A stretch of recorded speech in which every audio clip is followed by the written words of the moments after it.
என் வீட்டுக்காரு கரீம்ல சவுதி அரேபியால போய் மாட்டிருக்கிறாரு. அங்க போய் என் வீட்டுக்காரு கடற்கரையில வேலை செய்யறாரு. கைக்கு வாயிலெல்லாம் ரத்தம் வருது என் வீட்டுக்காருக்கு. என் வீட்டுக்காரு கரீம்ல சவுதி அரேபியால போய் மாட்டிருக்கிறாரு. ஏஜென்ட் அவர் பேக்கிங் லோடிங் வேலை சொல்லி அனுப்பிச்சிருக்காரு. அங்கே போய் என் வீட்டுக்காரு கடற்கரையில் வேலை செய்கிறாரு. அங்கே போய் என் வீட்டுக்கார் ரொம்ப கஷ்டப்படுறாரு. என் பொண்ணுக்கோசம் அவர் அங்கே போனார். என் பொண்ணுங்களுக்கு ஆப்ரேஷன் பண்ண சொல்லி தான் போயிருக்காரு. அங்கே போய் ரொம்ப கஷ்டப்படுறாரு. அங்கே கைக்கு வாயிலெல்லாம் ரத்தம் வருது என் வீட்டுக்காருக்கு. அங்கேருந்து என்னை வெளியே கூப்பிட்டு போங்க அப்படின்னு சொல்லி கெஞ்சுறாரு என்கிட்ட. என் வீட்டுக்காரர் அங்கேருந்து எப்படியாவது வீட்டுக்கு கொடுக்குறோம் எல்லார் வீட்டில் மனு கொடுத்துருக்காங்க. ஆனால் எந்த ஒரு ரெஸ்பான்ஸும் அவங்க இன்னும் எடுக்கவே இல்லை.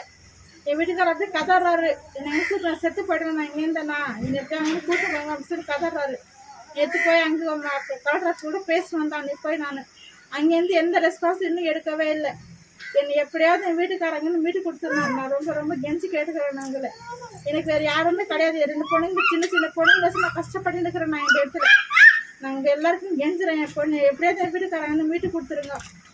நான் உங்ககிட்ட ரொம்ப ரொம்ப கஷ்டப்பட்டு நான் கேட்குறேன். எனக்கு வேறு யாருமே தெரியாது. எனக்கு யாருமே தெரியாது. எனக்கு சின்ன சின்ன பொண்ணுங்க நான் வச்சு ரொம்ப கஷ்டப்பட்டு இருக்கேன்.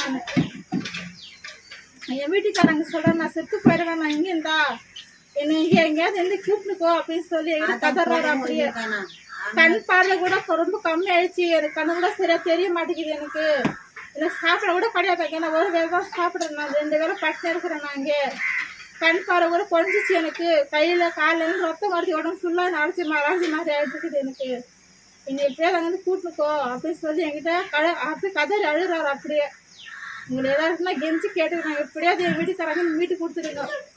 நான் எப்படியாவது நான் கேட்குறேன் உங்ககிட்ட. என் வீட்டுக்கார ரொம்ப ரொம்ப கஷ்டப்படுறாரு அந்த இடத்துல. அந்த ஏஜென்ட்டு தான் வேலூர் ஹாஸ்டலில் இருக்கார். அவர் பேர் வந்து நிசாம் அஸ்லாம். அவர் தான் வேலை வாங்கி தரேன் அப்படின்னு சொல்லி இங்கேருந்து அனுப்பிச்சிருக்காரு. அங்கே சவுதி அரேபியாவில் அனுப்பிச்சிருக்காரு. அவர் ஃபோன் பண்ணால் கூட எடுத்து பேச மாட்டேங்கிறாரு. அவர் ஒன்றும் ரெஸ்பான்ஸ் கூட கிடையாது. அவர் கூட அவரை பிடிச்சாதான் என் வீட்டுக்காரங்கேருந்து வர முடியும். எப்படியாவது அவரை கண்டுபிடிச்சி என் வீட்டுக்காரங்க வீட்டுக்காரங்க ரொம்ப ரொம்ப நான் காரணம் கேட்டுக்கிறேன்.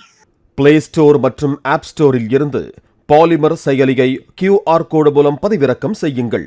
செய்திகளை உடனுக்குடன் பெறுங்கள்.